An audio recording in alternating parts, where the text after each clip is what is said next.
అదే ధర్మం. అందుకే శివకామ సుందరి చిదంబరంలో. ఆయన కామమునకు ఆవిడ సుందరిగా కనబడుతుంది.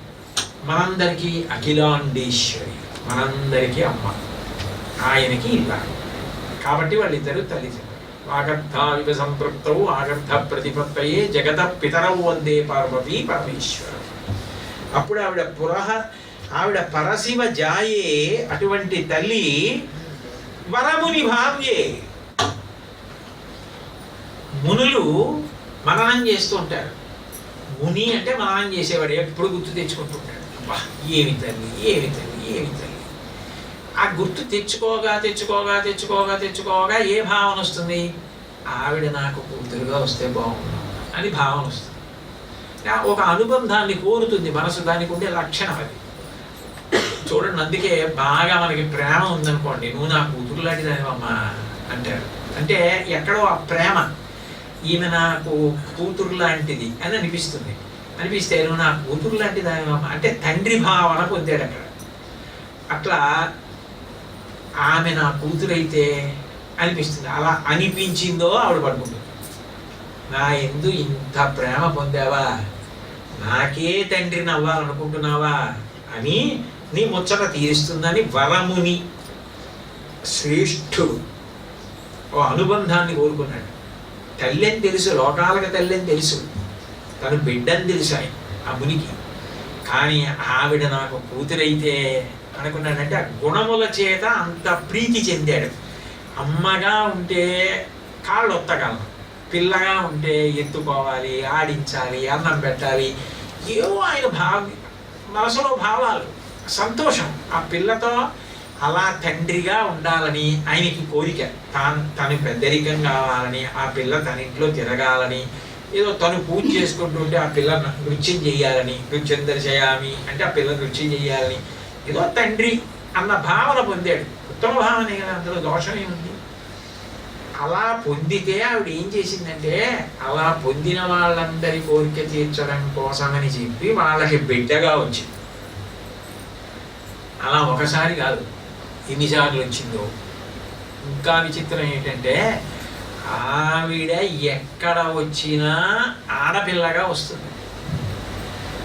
వచ్చి తన స్వరూపం పూర్ణంగా ఎక్కడ చూపిస్తుందంటే, ఇంకొకరి భార్య అయ్యాక తాను పరదేవతగా కనపడుతుంది. అందుకని గృహలక్ష్మి, గృహే గృహి. నేను పూజ చేసుకుని బయటికి వచ్చాను అనుకోండి, హైమావతి గారు మా ఇంటికి వస్తూ కనపడ్డారు అనుకోండి, నేను అప్పటిదాకా ఏ తల్లిని పూజ చేశానో ఆ తల్లే నా ఇంటికి వస్తోందని గుర్తు. గృహలక్ష్మి, గృహే గృహే, ప్రతి ఇంటి యందు ఉన్న ఇల్లాలు అమ్మవారి స్వరూపమే. ఇది నీకు ధర్మానుష్ఠానంలో తెలిసి ఉండాలి. ఇది నువ్వు పట్టుకోగలగాలి. అప్పుడు నీ పూజ పండినట్టు, అప్పుడు నీకు నడవడి వచ్చినట్టు. కాబట్టి ఆ తల్లి అలా కోరుకున్న వాళ్ళందరికీ కూతురుగా వచ్చింది. ఎంత గొప్పగా వచ్చింది అంటే, దక్షుడికి దాక్షాయణిగా వచ్చింది, హిమవంతుడికి హైమవతిగా వచ్చింది, ఆకాశరాజుకి పద్మావతిగా వచ్చింది, భృగువుకి భార్గవిగా వచ్చింది, జనక మహారాజు గారికి సీతమ్మగా వచ్చింది, కాత్యాయన మహర్షికి కాత్యాయనిగా వచ్చింది. అందరికన్నా ఆశ్చర్యకరంగా వచ్చింది ఎవరికంటే మలయధ్వజ పాండ్యన్కి. ఎందుకనంటే మలయధ్వజ పాండ్యన్ కోరలేదు.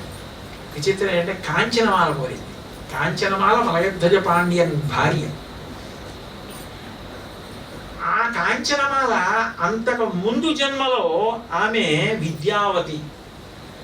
ఆమె విద్యావతి అన్న పేరుతో ఉన్న రోజుల్లో ఏదో వింది అమ్మవారి యొక్క గుణాలు విని, అబ్బా తల్లి నాకు కూతురైతే అనుకుంది. ఆమె మరు జన్మలో కాంచనమాల అన్న పేరుతో మలయధ్వజ పాండ్యన్కి భార్య అయింది.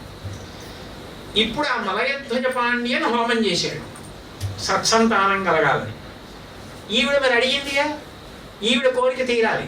అందుకని ఆయన నుండి కాదు, ఆయన ఈమెకి భర్త కాబట్టి కూతురైపోయింది మలయధ్వజ పాండ్యన్కి. కానీ ప్రధానంగా అనుగ్రహం కాంచనమాలకి. అందుకని హోమగుండం నుంచి వచ్చింది మీనాక్షి.